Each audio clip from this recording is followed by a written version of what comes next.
qui était du buisson et qui était... Ah mais c'était le 3 mai là, le groupe dont vous m'avez parlé. Voilà, Le groupe de randonneurs. voilà, qui était dirigé par M. Léoman.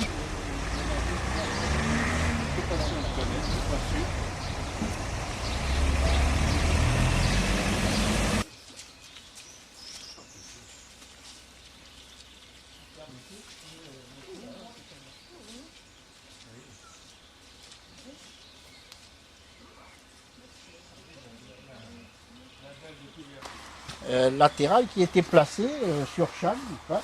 Donc il a... Et lui a suivi, bien sûr. Hein. Voilà, c'est quand même une masse qui a été évaluée à environ 80 tonnes au minimum. Hein. Peut-être 90, parce que, étant donné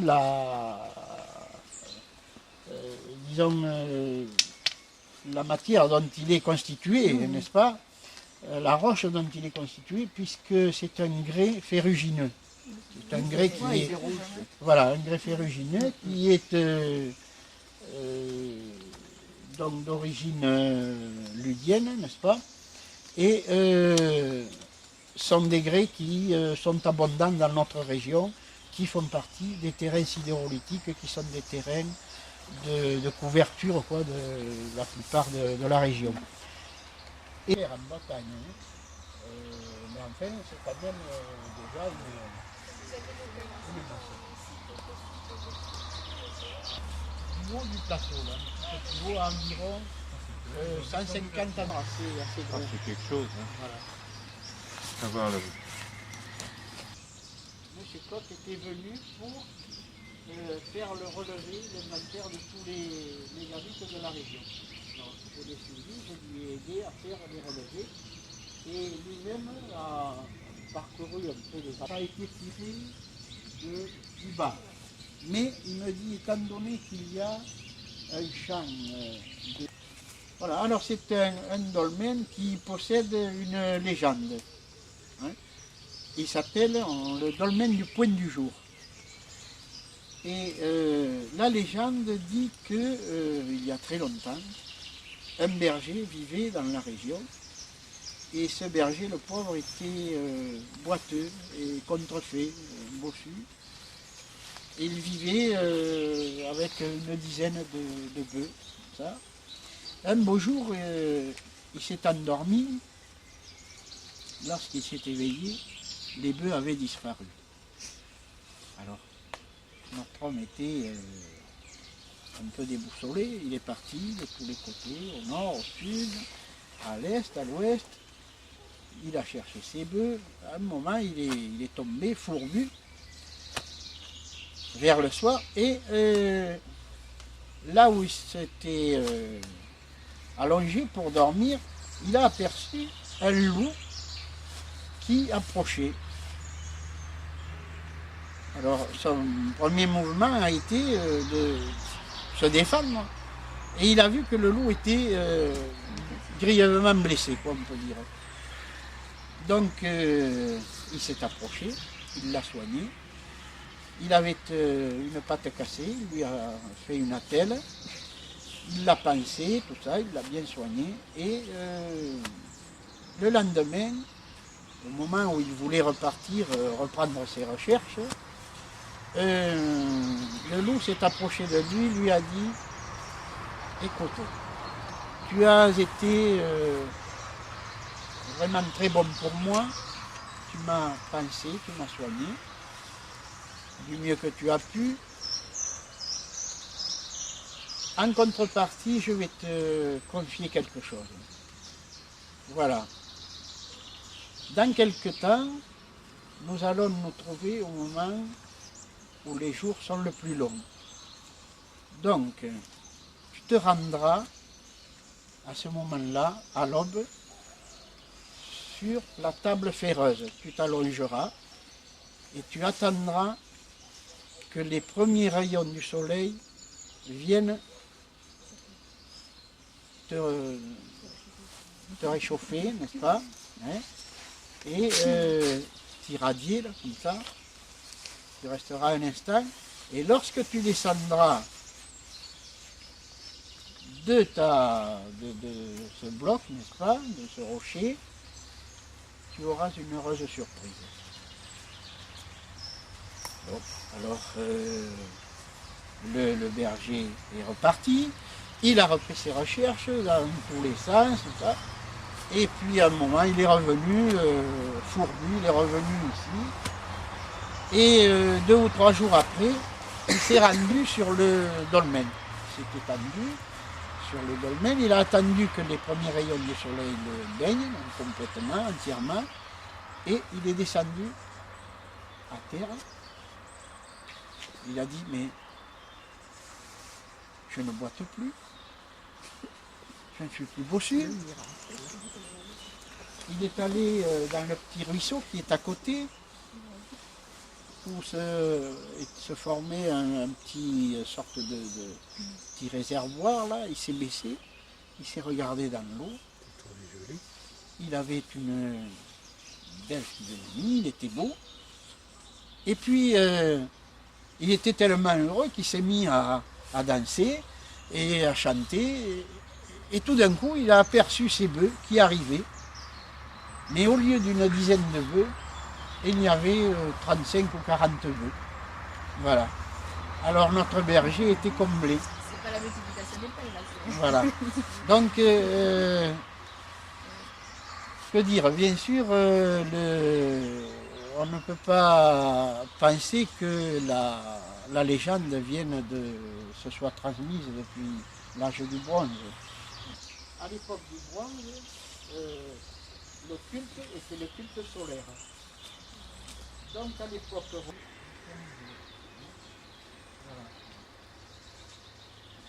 un lieu de sépulture ou entrepôt de grains servant à la nourriture. Nul ne le sait. Parce que lorsqu'ils ont fait, ceux qui ont fait les fouilles, à gauche, vous avez une maison, n'est-ce pas? Le lieu-dit ici s'appelle la Tuque. Alors, quelque chose de très particulier, parce que lorsque vous verrez des lieux-dits, la Tuque ou le Tuquet, hein, eh bien vous pouvez vous dire qu'à cet endroit-là se trouve une nécropole gauloise.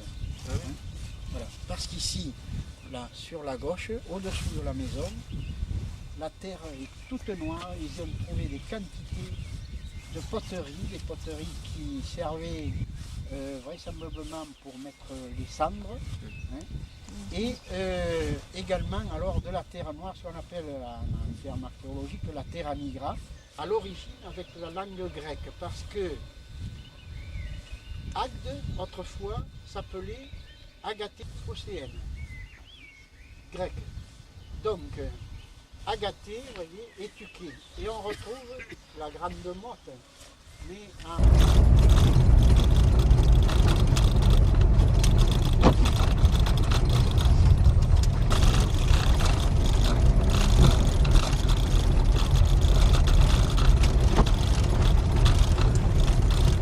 De grand-mère, je crois. Ah ben, je sais pas bien. Merci beaucoup. Il y a longtemps à marcher? Non, 100 mètres. Voilà, de la gamme. La faune sauvage. Et ici, celui qui monte là, mais vous savez, vous mouillez. Il y en a un autre dans le Lafon qui est plus important ici. La mentalité religieuse des paysans de l'Albigeois médiéval. Je me dis aussi que pendant les guerres, on mettait les provisions, les céréales, voilà. Cacher un peu de... Super bon. C'est un bon champignon, ça, non? Oui, oui, la manitangénée. Comment C'est on la l'appelle? manitangénée. Une coucoumelle. Vous voyez Voyez les petites stries sur les le bord stries là? qu'il y a au bord, Voilà là. caractéristique. Vous voyez, ici, il y a des fraises des bois en plus. Il en poussera peut-être d'autres fois. C'est rare dans le coin des fraises des bois et ça pousse naturellement. C'est un truc magnifique. Voilà. Qui était dirigé par M. Garnier, qui était le responsable à l'origine des... Oh, pardon. Et voilà. Là. L'église a été consacrée, qu'elle est devenue un lieu de culte, parce que tant qu'elle n'a pas été, comment dirais-je, Voûtes sont basses et aussi où vous mettez les pieds. Parce que dans chaque salle, vous avez toujours au moins un silo, un trou comme ça, Il parfois fait deux, 1,50 parfois m de trois. profond. hein. Donc, Ah, quand même. Oui, alors donc il faut... en marchant, Ouais. faites bien attention de Mais vous pas... passez devant alors, hein. Parce que nous, on a une locate. Ah oui, alors là, attention. Ah, dis donc, ouais. C'est trop Bon, ça. alors là, il faut mettre les... Ben, j'ai l'impression que c'est photo. en panne. Ça suit pas bien, non? Des sortes de petites salles, n'est-ce pas, où avaient lieu des dépôts rituels. Parce que hein, on peut se cogner là. Il n'y a pas de recul. Hein. Ah, vous voyez, là, vous en avez trois. Un ici, un là et un autre ici, vous voyez. 3 silos dans cette pièce. Et là, la voûte est quand même assez belle, hein, assez bonne encore. Par contre, pas très haute. Hein. Ouais. Et Voilà, alors, qui est naturel, le rocher. Hein. Bon, ne faites pas attention parce que parfois vous avez quelques chauves-souris. Hein. C'est des araignées aussi. avec des araignées qui sont, Et ouais, très fines, très squelettiques. Hein. oui, mais qui sont, Putain, elles ne doivent pas manger grand-chose. Hein. ne pas se faire piquer.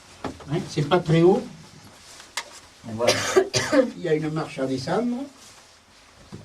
Voilà. Alors, ici, par contre, là, il y a de l'eau qui est venue, je ne sais d'où. Là. Peut-être de l'extérieur, oui. Alors, ici, vous voyez, ils ont tout payé parce que la route s'est coulée. C'est là la fameuse porte. Alors, voilà la fameuse porte. Alors, on est obligé de dépayer parce que la route ici, c'est des ici. Ah, les racines, là, on les voit bien, hein, elles ressortent. Hein. Voilà. Ah, vous voyez, tous les silos sont à peu près de même dimension, quoi. On peut quand même tenir la largeur des épaules, mais juste.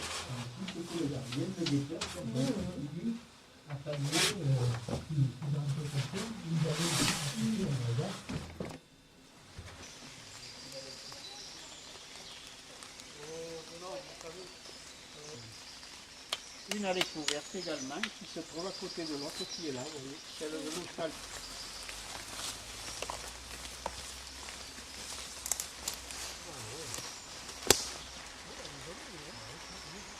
Alors elle serait à double charge. Oui, normalement, elle est à deux charges. Une là-bas, de calcédoine, c'est translucide, c'est très joli. La calcédoine est une pierre qu'on appelle semi-précieuse, parce qu'à l'origine, Alors, Monsieur Serroux, comment se déroulent ces promenades? eh bien, ce sont des promenades thématiques qui sont axées sur la découverte des mégalithes et des sites archéologiques les plus marquants de la région de Monpazier. Ce qui fait que ces sorties ont lieu une fois par mois, aussi bien au printemps qu'en été et en arrière-saison, en automne. Par contre, parfois l'hiver, lorsqu'il fait très beau, j'en organise aussi quelques-unes en novembre ou en décembre. Donc j'amène les visiteurs, je leur montre les dolmens, les menhirs, les allées couvertes les plus beaux, les plus intéressants de la région, ainsi que des sites qui sont parfois des anciens habitats de l'époque néolithique ou du... comment il y avait là, je vais voir. Disons de l'époque de l'âge du bronze également, et puis de l'époque gauloise et gallo-romaine également. Nous avons en particulier un endroit qui est très intéressant, qui se trouve être placé aux sources du Drô. C'est un ancien sanctuaire de la divinité qui était honoré par les Gaulois, qui présidait donc aux sources de cette rivière, qui arrose une partie de la Dordogne et puis du Lot-et-Garonne, et qui se jette à Caudrot dans la Gironde.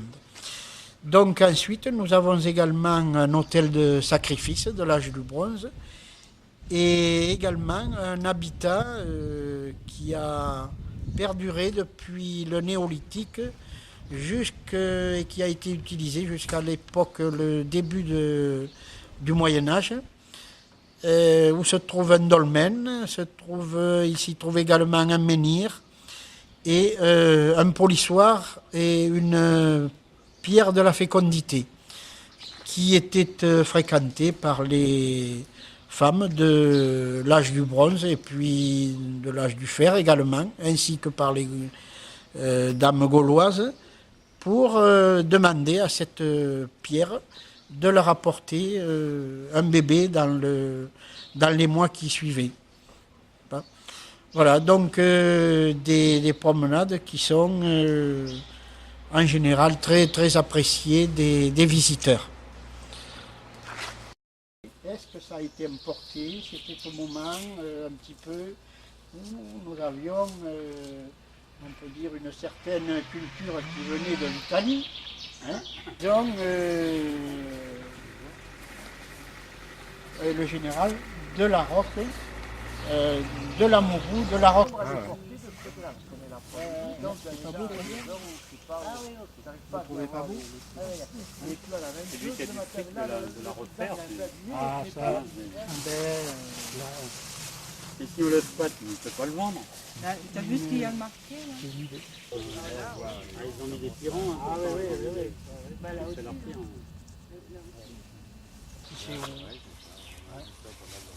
Oui, il ne sera pas à mourir. Parce que là, l'angle est orienté exactement au dos.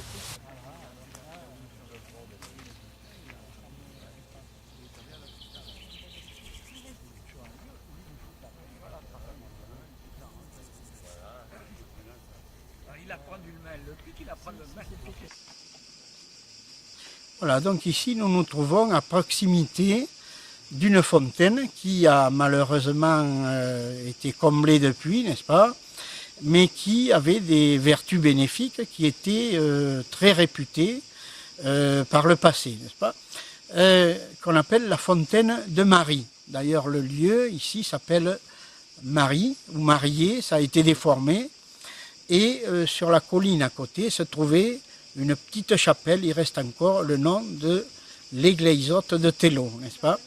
Et ici, vers le bas, se trouvait donc cette fontaine qui possédait une légende. La légende disait que, autrefois, une douzaine de chevaliers étaient arrivés un jour, au moment du solstice d'été, s'étaient rendus auprès de cette fontaine et s'étant installés autour, s'étaient mis à boire abondamment de l'eau parce que déjà il était dit que celui qui buvait beaucoup d'eau de cette fontaine voyait apparaître à un certain moment une sorte de divinité enveloppée, la tête nimbée de bleu, d'un bleu un peu irréel et d'une sorte d'auréole. Donc ils ont bu tous très très abondamment, fréquemment, de l'eau de la fontaine. Malheureusement, la fin de la journée arrivant, ils n'avaient vu apparaître aucune divinité et ils se sont lassés. Il y en a eu 11 qui sont repartis. Le 12e, lui, a dit « moi je reste sur place ». J'ai ma petite idée, je veux rester là jusqu'à minuit. Donc un peu avant minuit, il s'est remis à boire de l'eau de cette fontaine.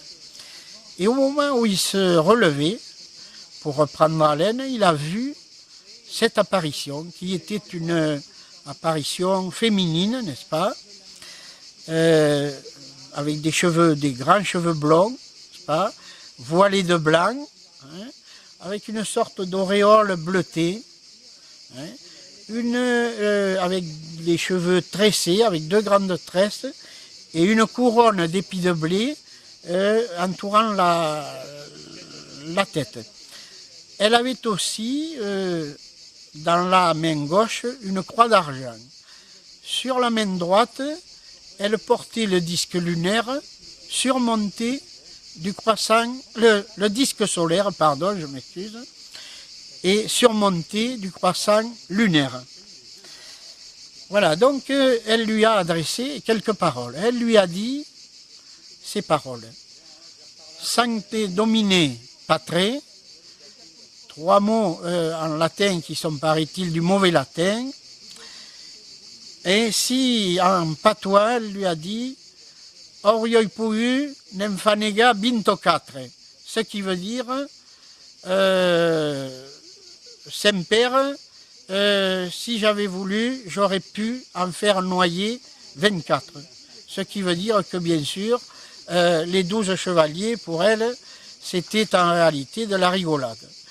Bon, que peut-on dire de cette apparition qui fait partie de la légende de la fontaine de Marie? On peut le rapprocher peut-être du culte chrétien de Marie, bien sûr, puisque le lieu s'appelle encore ainsi, mais aussi on peut le rapprocher d'une réminiscence d'un culte païen, n'est-ce pas, que l'on peut rapprocher de celui de la déesse Cérès, peut-être, qui était la déesse des moissons, et qui avait le front ceint d'une couronne d'épis de blé. Le fait qu'elle avait une croix, bien sûr, a une relation avec le culte chrétien, mais le disque solaire et le croissant lunaire lui donnaient aussi l'apparence, si l'on peut dire, d'une divinité païenne qui qu'on pourrait associer à un culte solaire et un culte lunaire également. Voilà, un culte aussi des eaux, c'est-à-dire un culte chtonien, c'est un culte des puissances souterraines également. Voilà. Voilà ce que j'avais à vous apprendre concernant la légende de Marie sur la commune de Saint-Avy-Rivière, canton de Monpazy. Voici. Vous avez ici, par endroit, vous avez été couché. Parce que lorsqu'il était droit, à ma connaissance, je ne connais pas de polissoirs verticaux. Horizontaux, oui. Alors voilà encore des traces, n'est-ce pas? Il y a des traces de polissage par endroit. Hein. Donc, ce menhir s'appelle le roc de Peyrecourt. Ce qui veut dire en patois, la pierre qui court. Hein, la pierre qui se déplace. Or, donc, il est là, il est couché, il est partagé en deux, il est cassé, mais il n'est plus en son lieu d'origine. Or, son lieu d'origine, comment le retrouver? Eh bien, on le retrouve avec une baguette ou avec un pendule. Il faut rechercher l'endroit où il y a le croisement de 2 sources ou de 2 ondes telluriques, avec le fameux réseau de Hartmann, qu'on appelle le réseau magnétique. Et ça se trouve par là. Donc, comme c'était placé au bord du chemin, ça a gêné quelqu'un autrefois, et ce quelqu'un, donc, l'a balancé et est venu le porter ici. Par contre, il possède une légende. Cette légende dit que le diable, passant dans la région, remarqua ce rocher. Il songea à l'utiliser comme pilier de son temple. Donc il essaya de le charger sur sa poitrine, mais malgré tous ses efforts, il ne put y arriver. Il le laissa choir, ce qui fait qu'il se partagea en deux, et il laissa les traces indélébiles de ses griffes. Voilà, que vous pouvez voir, mais qui sont en réalité des traces d'anciennes traces de polissage. Voilà. Voilà la légende du roc de Peyrecourt, hein, sur la commune de Cap-Drou, toujours le canton de Monpazy. Alors c'est un historien qui s'appelle M. Fitte, qui est décédé, qui est à Saint-Avy-Rivière. par endroits, la mousse a un peu recouvert aussi, ce qui fait qu'on ne voit pas absolument. Chegu, il est tout à fait d'accord. Je suis en très bon terme à dire. Ah, il faut voir le consolider, vraisemblablement, mais ça sera fait dans des conditions. Alors, ça, c'est connu dans la région, le roc de Caillerefour. C'est-à-dire que les lieux où se trouvent des Vierges Noires, eh bien, il y aurait eu à l'origine un culte druidique, qui ensuite se serait perpétué à l'époque gallo-romaine, par un culte païen quelconque. Hein. Et puis ensuite, au Moyen-Âge, se serait donc transformé ce culte ensuite, ou ce lieu de culte où après avait été placé un bâtiment religieux chrétien. Et bien ensuite, on retrouve là, au Moyen-Âge, vers le 11e ou 12e siècle, on retrouve ensuite le culte de la Vierge Noire, qui est toujours un culte lié à l'eau. Lorsque vous avez un lieu, une église, une chapelle qui est dédiée à la Vierge Noire, vous avez toujours une crypte, hein, où se pratiquait donc le culte de la Vierge Noire, et puis vous avez, à proximité, dans l'église même, vous avez un puits. Et là, le puits, ils l'ont retrouvé à Cap-Dro, grâce aux fouilles qu'ils ont fait depuis 4 ou 5 ans, dans le sol, en ayant démoli le sol de l'église et creusé. Ils ont mis à jour donc la crypte souterraine et également un puits qui a 50 et quelques de diamètre, 50 cm, il n'est pas très large, et qui fait environ, je crois que c'est pas loin de 5 mètres, c'est-à-dire que ça correspond, paraît-il, c'était calculé, la profondeur du puits était égale à la hauteur, disons, de l'intérieur du clocher, hein, de l'église. Voilà.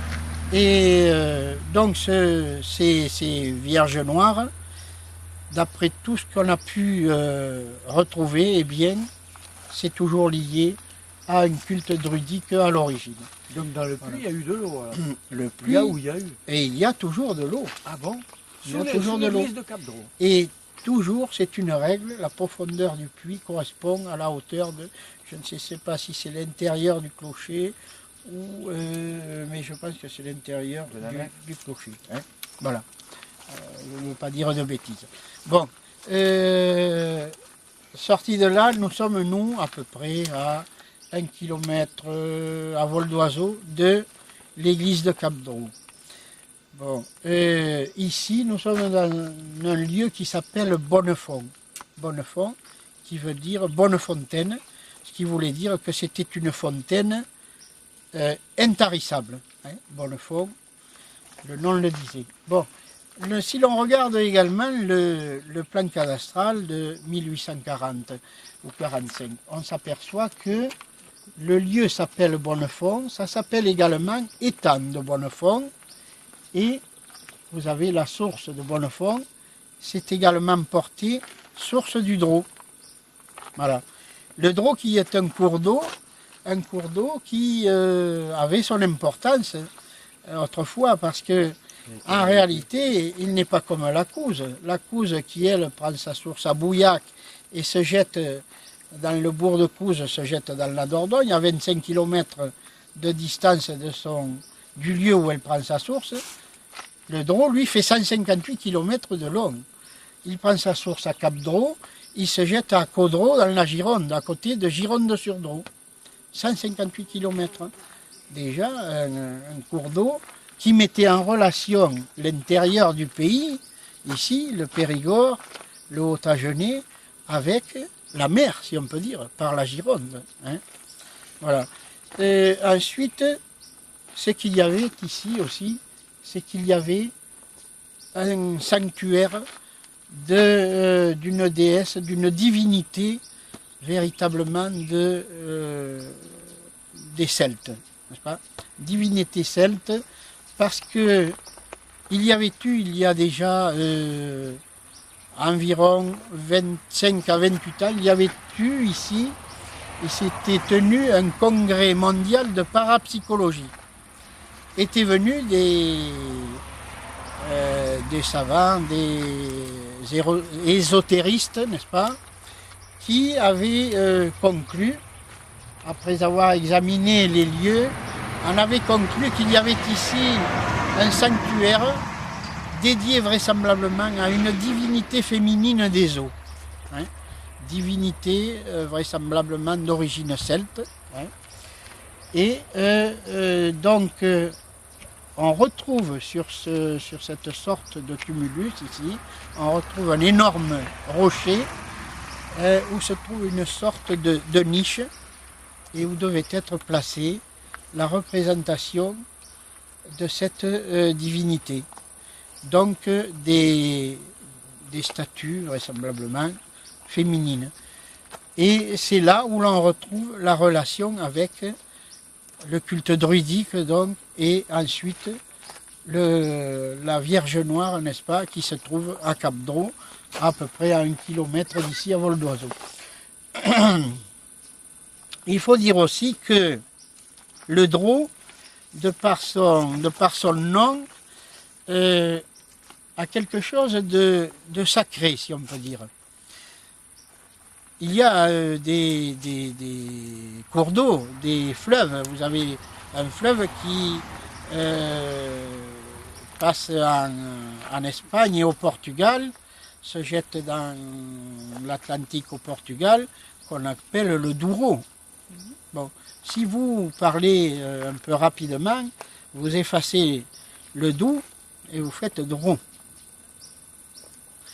Mais on sait que le Dro, ça a une origine gauloise, une origine celtique. Parce que vous avez des ouvrages, n'est-ce pas? J'ai retrouvé un ouvrage sur la religion des Celtes, des Germains également, hein, où il est dit que autrefois, Magi Droata, D-R-O-A-T-A, signifiait en gaulois fils de druide. Bon. Ici ce n'est pas Droata, mais c'est le Dro. Ouais. Et vraisemblablement, comme je le disais, relation avec une origine sacrée, bien sûr, le sanctuaire des sources du Dro. Actuellement, vous n'avez plus la source du Dro. Elle a disparu. Malheureusement, il y a quelques années, quelques dizaines d'années, il y a eu un tremblement de terre à Gourette, dans les Pyrénées. Or, ce tremblement de terre a eu des répercussions dans notre région. Vous avez, dans la nuit où ça s'est produit, au moment où s'est produit le tremblement de terre de Gourette, vous avez des choses qui se sont effondrées, des tas de bois, comme ça, qui se sont effondrés à Montpazier. Les pendules se sont mises à sonner.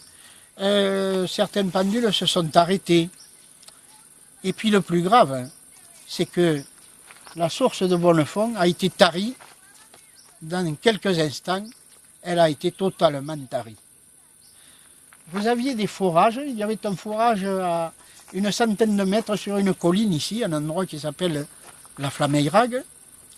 Ce forage qui était un forage artésien, alors l'eau remontait à cette hauteur au-dessus du sol, totalement nettoyé au même moment. Un autre forage qui se trouvait sur le lieu dit Le Comte, n'est-ce pas, à peu près 1 kilomètre d'ici, 1,5 km, même pas, à vol d'oiseau, le forage aussi totalement supprimé. Et jamais plus l'eau n'est revenue. Voilà. Ce qui veut dire que les terrains, les terrains en profondeur ont bougé et ces sources ont pris une autre direction. Voilà. Alors les sources du Dro à présent se trouvent, il y a 2 ou 3 sources qui sont un peu plus bas, qui ont toujours coulé d'ailleurs, et elles coulent toujours. Les sources du Dro partent de là, alors qu'à l'origine, elles étaient ici. Voilà. Et on voit d'ailleurs encore le lit du Dro qui coulait ici, voyez-vous, voilà, vous l'avez là. Hein. Ça remonte pas très loin. Hein. Voilà.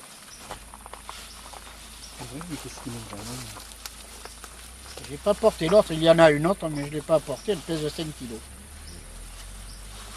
Alors, la statue d'une divinité, hein. Qu'est-ce qu'elle portait, je n'en sais rien. Hein. Vraisemblablement, on a l'impression qu'elle avait quelque chose sur le bras. Bon, elle était faite, j'ai mis ceci pour montrer, c'est pas moi qui ai fait le trou, hein, je vous avertis d'avance. Elle était faite pour être transportée aussi, également. Hein. Voilà. Eh bien, regardez-la bien, et voilà, vous avez, regardez, vous avez les fesses à l'arrière, quand même. Hein, elle est joufflue. Voilà. Bon, eh bien, hein, c'est quelque chose qui, sans doute, remonte à l'époque des Gaulois, des Celtes, qui venaient faire leur dévotion, leur culte ici, à ce sanctuaire des sources du Drou. Tu dis que tu en as une autre? Voilà. Alors j'en ai une autre, mais je ne la transporte pas parce qu'elle est lourde. Je peux vous montrer, je puis vous montrer. Voilà. Vous l'avez ici. Voilà. Hein, des deux côtés, hein, je l'ai photographiée. Je vous annonce, elle est entièrement en silex. Elle a été taillée très... Regardez tel que... Mais pourquoi les hommes, autrefois, n'auraient pas fait pareil? Ils l'ont trouvé dans le coin, là. Hein? Voilà, c'est peut-être les dieux qui ont, et après 28 ans, eh bien, avaient déduit que l'emplacement était apte. Voilà. On peut la toucher? Bien sûr, oui, elle ne vous mordra pas. Tout de forme rectangulaire, parce que, disons que vers le début du Moyen-Âge, ça a été utilisé comme forge. Donc on retrouve des portions de construction qui ont été rajoutées sur l'arrière du rocher, qui lui avait servi de sanctuaire, n'est-ce pas, de support de sanctuaire. Et on a aussi sur l'autre côté de cette petite construction, on a une rampe pour aborder le haut, disons, de ce qui était peut-être un petit au fourneau. Hein. Voilà, vous le verrez, vous allez le voir sur place. Hein. Qui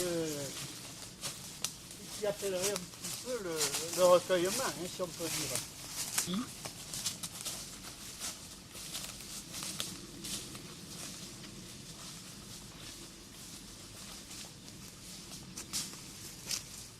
Voilà la rampe. Bon, et on voit encore des traces de maçonnerie, le tout ayant été rajouté à l'arrière du bloc de rocher. Voilà.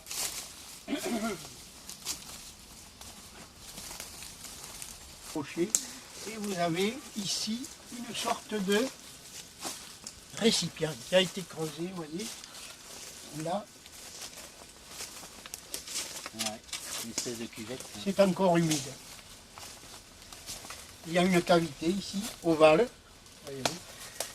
Donc, vraisemblablement, les statues, n'est-ce pas, les reproductions, les représentations des divinités, de la divinité qui régnait ici, n'est-ce pas, devaient être placées dans cette niche. Et alors, pour ne pas manquer à la règle, bien sûr, nous avons toujours ici la conjonction de deux ondes telluriques, l'une qui va en direction du sud et l'autre qui va est-ouest, n'est-ce pas, qui se croisent en plein sous ce rocher. Voilà. Alors, si était utilisé en tant que lieu d'habitat, hein, sur le haut du plateau, ici à l'arrière, vraisemblablement à l'âge du bronze ancien peut-être, hein, c'est-à-dire environ 2000 à 2200 ans avant Jésus-Christ. Et on ne peut pas le dire avec précision puisque nous n'avons retrouvé aucun vestige, si l'on peut dire, surtout vestige métallique, ce qui nous permettrait de le dater dans le bronze ancien ou moyen ou récent, mais je penserais plutôt pour le bronze ancien. Voilà, nous avons ici une sorte de menhir, n'est-ce pas, qui a été taillé volontairement il nous donne une direction. Si vous prenez la droite de cette face, qui est malgré tout assez plane, ça vous donne la direction de l'endroit où se trouvait en contrebas de la route l'entrée d'une sorte de caverne qui devait être un hypogée, vraisemblablement, et qui se dirigeait à peu près dans cette direction, où devait se trouver une salle. Cette entrée a été fermée depuis plusieurs années, parce que bon, ça a été jugé dangereux par le propriétaire. Comme l'entrée se trouvait au niveau du sol directement, il paraîtrait qu'un chasseur d'un certain âge serait tombé malencontreusement dans cette cavité. Donc le propriétaire a fermé et on ne retrouve plus l'entrée actuellement. Bon, c'est quelque chose qui était lié, l'hypogée, avec certains campements de l'âge du bronze. Alors, si l'on se réfère à des ouvrages tels que ceux de Jacques Briard, qui est directeur de recherche au CNRS, eh bien, il vous dit que si l'on retrouve des meules qui vraisemblablement n'auraient pu être utilisées, qui sont solidaires de leur socle, eh bien on peut les assimiler au culte du soleil, parce que la meule, la roue, a toujours été le symbole solaire. Hein. Voilà, donc cette sorte de meule, vous voyez, ici, vous voyez qu'elle est assez ronde, n'est-ce pas, hein. Voilà, hein. Regardez, solidaire de son socle, et je vous en montrerai une de très belle au prochain site. Eh bien, elle servait à quoi? Vraisemblablement, peut-être à l'officiant, celui qui diffusait le culte, lui, hein, qui pratiquait les cérémonies, avant peut-être de passer au sacrifice, hein, un petit peu plus loin, sur cet autel de sacrifice qui se trouve à quelques mètres d'ici. L'officiant, lui, peut-être haranguer la foule ou leur adresser quelques paroles avant de se diriger vers cet autel. Alors, nous y allons, vous allez voir comment il se présente. Vu parce qu'il est très beau, on voit nettement qu'il a été aménagé pour un usage bien défini. Vous voyez par exemple qu'il y a ici une sorte de rampe d'accès. Et de chaque côté, vous avez un méplat pour le sacrificateur. Pour que le sacrificateur puisse poser les pieds, n'est-ce pas, ainsi que les aides qui donnaient un coup de main pour hisser la bête sur ce rocher. Vous avez un évidement qui est très, très important, de façon à pouvoir y placer une bête qui était peut-être d'un poids assez conséquent. Peut-être un jeune taureau, peut-être des béliers, hein, peut-être des sacrifices de béliers, des sacrifices de taureaux. Il paraît qu'à l'âge du bronze, il y a eu aussi des sacrifices de chevaux. C'est possible. Donc vous avez aussi quelque chose, regardez-le, c'est cette sorte de bourrelet. On voit qu'il a été aménagé, voyez-vous, hein. C'est pas naturel ceci. Voyez, vous avez une sorte de lèvre là, une sorte de bourrelet qui a été aménagé spécialement pour ce travail. Alors, si vous passez vers les autres faces, voilà, des grès qui proviennent des terrains sidérolithiques qui sont surabondants dans la région. Hein. Et on voit, regardez cette forme, n'est-ce pas? On voit très bien que cette pierre a été évidée pour la mettre un petit peu, si on peut dire, en valeur. Hein. Vous voyez qu'elle est évidée du fond, n'est-ce pas? hein, il faut la regarder sur tous les angles, n'est-ce pas? Et puis vous avez ici l'emplacement où devait se trouver la tête de la bête, l'endroit où l'on pouvait récupérer le sang de la bête qui était sacrifiée. Ici vous avez une sorte de récipient qui a été une cuvette qui a été creusée dans le rocher, très ronde, très régulière, qui était destinée à recevoir le récipient, les outils de sacrifice du sacrificateur. Donc. Ensuite, il y a aussi quelque chose qui mérite d'être signalé, c'est cette pierre qui figure à côté, et où manifestement ont été creusés des signes, n'est-ce pas, que l'on retrouve parfois sur certaines gravures néolithiques et même plus récentes. Vous pouvez vous mettre même, voilà, ici.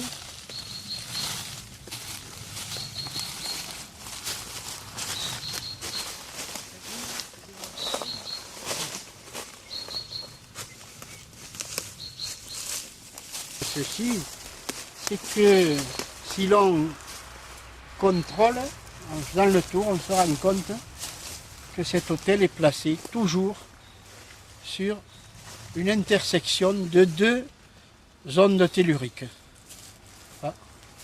L'une qui va dans le sens ici de cette grande cavité, hein, c'est-à-dire vraisemblablement vers l'ouest, elle est dirigée est-ouest, et l'autre qui est dirigée nord-sud.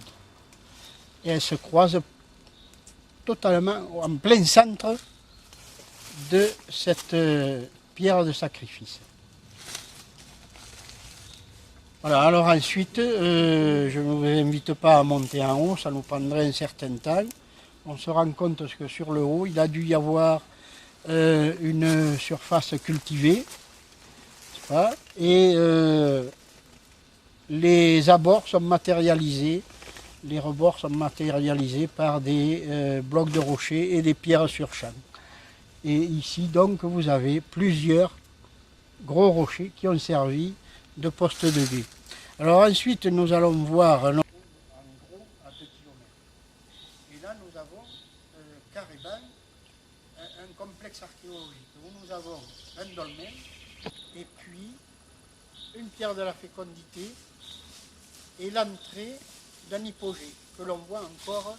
C'est aussi de démantèlement de la roche par les éléments atmosphériques. Un énorme rocher, une énorme falaise, et dans cette grotte énorme face, et bien là ils ont découvert sur plusieurs niveaux des sites historiques, notamment ce qu'on appelle l'Asilier, le mas d'Asile, on appelle l'Asilier, c'est approximativement à peut-être 5-6 000 ans avant Jésus-Christ, 3-4 000 exactement, on ne sait pas, mais on retrouve à peu près les mêmes formes sur des galets peints.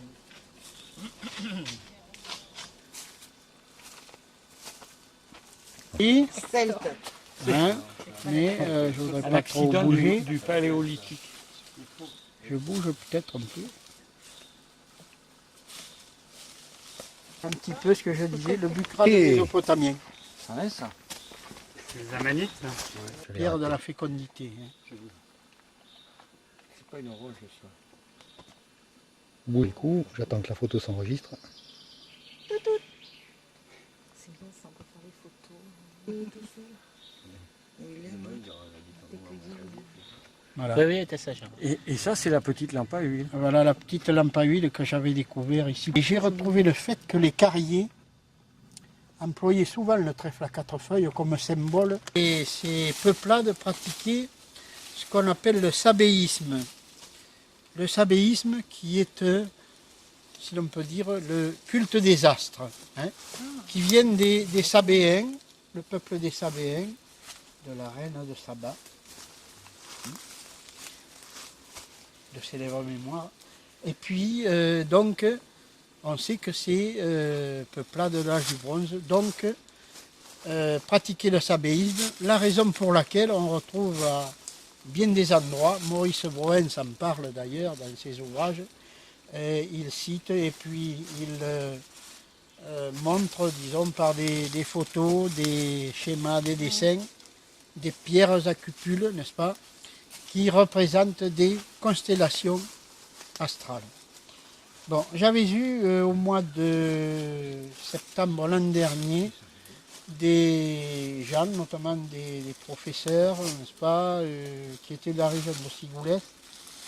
Parmi eux, il y a un monsieur qui m'a dit, effectivement, voyez-vous, bon, il n'y avait pas, je ne sais pas, il n'y avait pas de fougère comme il y en a actuellement. Depuis cette pierre-là, il a regardé, il m'a dit, effectivement, vous avez une sorte d'alignement. C'est-à-dire que vous avez les différents éléments se trouvent à peu près sous la même ligne, hein, sous le même alignement.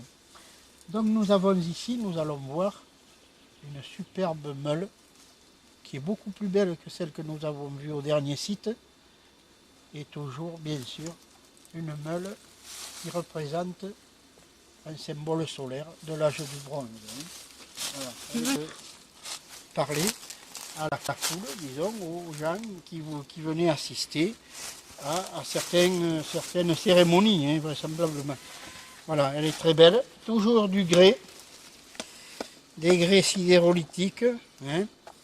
Et puis nous avons donc, tout près d'ici, nous avons un superbe polissoir qui a été utilisé vraisemblablement par la suite comme meule longitudinale par les femmes des tribus qui se trouvaient ici, parce que ici nous nous trouvons sur un lieu où a été, disons, pratiqué un culte, bien sûr, mais aussi qui a été un habitat, vraisemblablement. Hein. Donc, nous continuons dans cette direction pour aller voir le polissoir.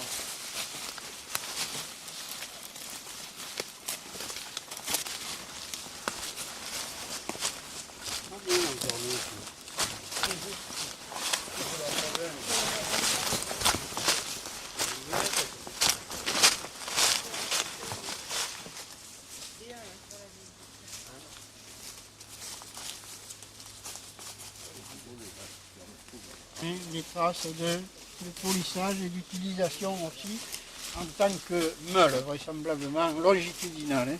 Sur de roche, toujours des grès roses, des grès rouges, ferrugineux. Nous avons aussi des quartzites,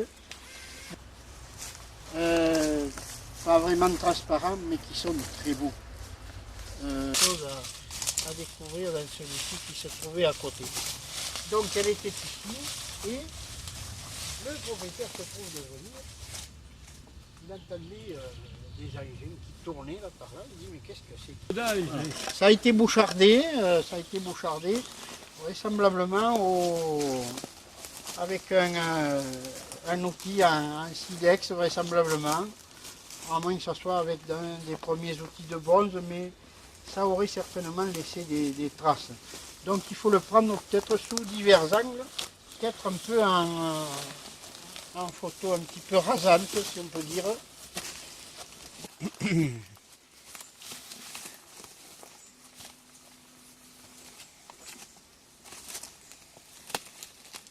Bien, hein. Voilà, c'est pour ça moi j'ai pris des photos sous différents angles.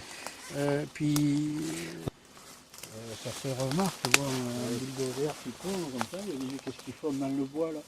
Alors nous allons aller, qui s'appelle le Roc Vézy, appartient à un autre propriétaire qui se trouve là-bas, voyez-vous. Reposant ce côté-là sur la terre, elle se trouvait un petit peu en hauteur, quoi.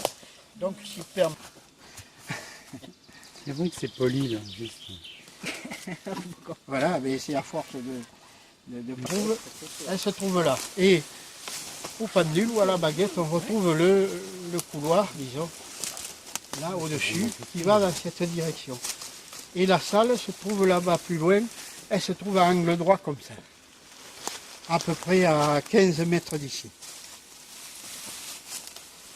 Murés.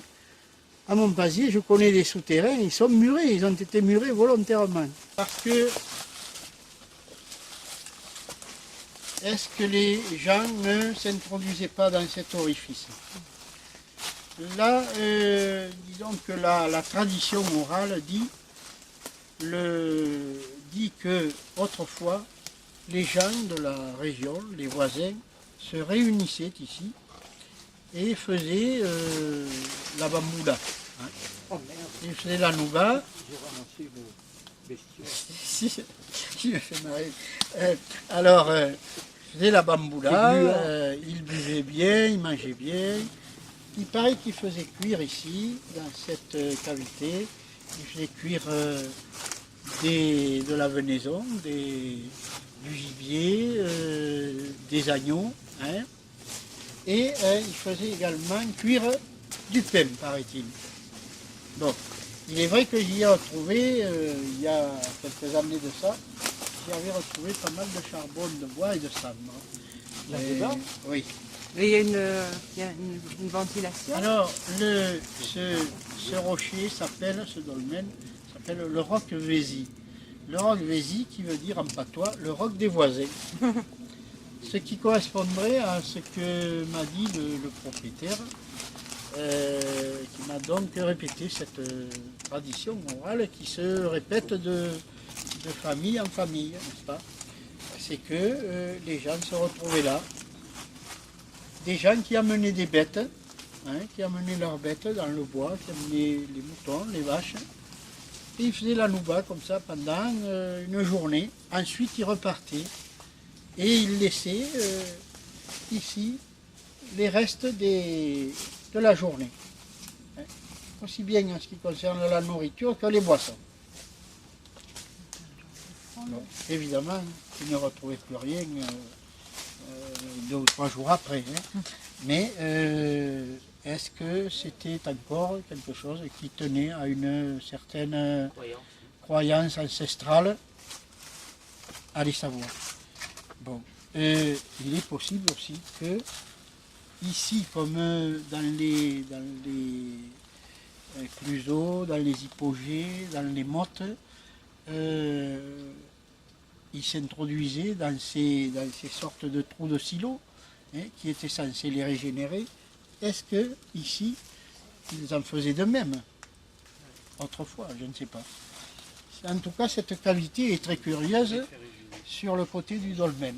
Alors, le dessous du dolmen, lui, est garni avec du sable. Hein. C'est du sable, carrément. Ce qui arrive très souvent dans les dolmens. C'est qu'ils ont été... le dessous a été comblé avec du sable, notamment bien sûr les cadavres qui ont été placés là. Alors, c'est un dolmen qui devait peser à l'origine énormément lourd parce que vous avez vu la table, elle fait une certaine épaisseur, c'est toujours des grès ferrugineux, hein, des grès sidérolithiques. Et cette table s'étendait sur environ 8 à 10 mètres de longueur. Alors elle s'est partagée en 3 ou 4 endroits à présent. Mais ça n'empêche pas que c'était quelque chose de quand même de conséquent. Alors il y a aussi quelque chose qu'on retrouve sur certains dolmens, sur certains mégalithes, et qu'on retrouve aussi dans certains cluseaux. Je ne les ai pas avec moi pour vous montrer, mais les ouvrages de Maurice Bruens, dans certains cluseaux, vous avez quelque chose qui représente, si on peut dire, la tête de mort. C'est-à-dire que vous regardez ça, ça et ça, hein, c'est penché, mais ça, si vous vous mettez un petit peu au loin, vous verrez, ça représente une tête de mort. C'était représenté ici, sur cette bordure de grès, ici. Ici, là, il y a une sorte de petite falaise en grès qui se continue ici. On retrouve le même leitmotiv, si on peut dire. On le retrouve également sur la pierre qui est là-bas. Cette pierre à cupule, on retrouve toujours les 2 yeux, la bouche. Et si l'on va à l'allée couverte du Blanc, à Nogel, ça figure aussi. Et ça figure en bien d'autres endroits, sur d'autres mégalithes et sur des dolmens. Voilà, donc vraisemblablement une signification, ce n'était pas accidentel. Hein. Si on le trouve une fois, on peut dire que c'est accidentel. Lorsque ça se répète plusieurs fois et sur des lieux identiques, c'est que vraisemblablement il y a une origine. Hein. Ça a été voulu. Je la tiens, je la tiens. Je tiens la quéquette. Génial, j'ai la quéquette dans ma machine. Allez-y, allez-y.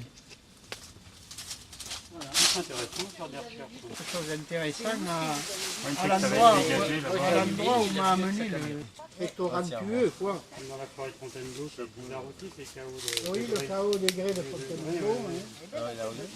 Ce sont des grès gris.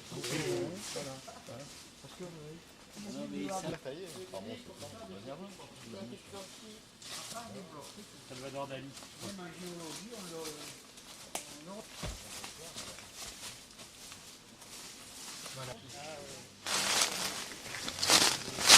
Alors ma tête de bestiole, elle est là.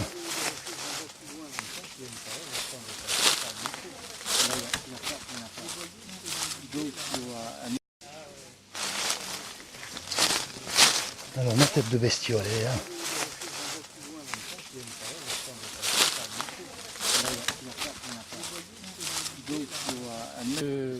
Pendant la guerre, il était interdit de faire des bals. Hein. Les Allemands interdisaient de faire des bals, des réunions de jeunesse comme ça. Alors, il y avait des bals clandestins. Il y a un gars de 23-24 ans qui rentrait chez lui. Il venait de jouer de l'accordéon dans une grange, comme ça, pour des jeunes. Il venait de faire un bal. Et il passe en vélo, donc à côté du roc de Peyrecourt. Il a entendu un hurlement terrible. Animal. Il savait pas. Il n'a pas pu définir si c'était humain ou un hurlement d'un animal quelconque, mais quelque chose d'effroyable. Il a eu les cheveux qui se sont dressés sur la tête. Il est parti à fond de cale sur son vélo.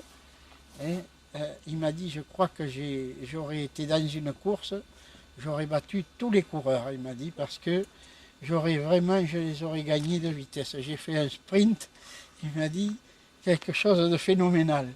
Il me dit, je me suis arrêté qu'en arrivant chez moi. Et il a dit, j'avais encore le cœur qui battait. Il dit, c'était terrible.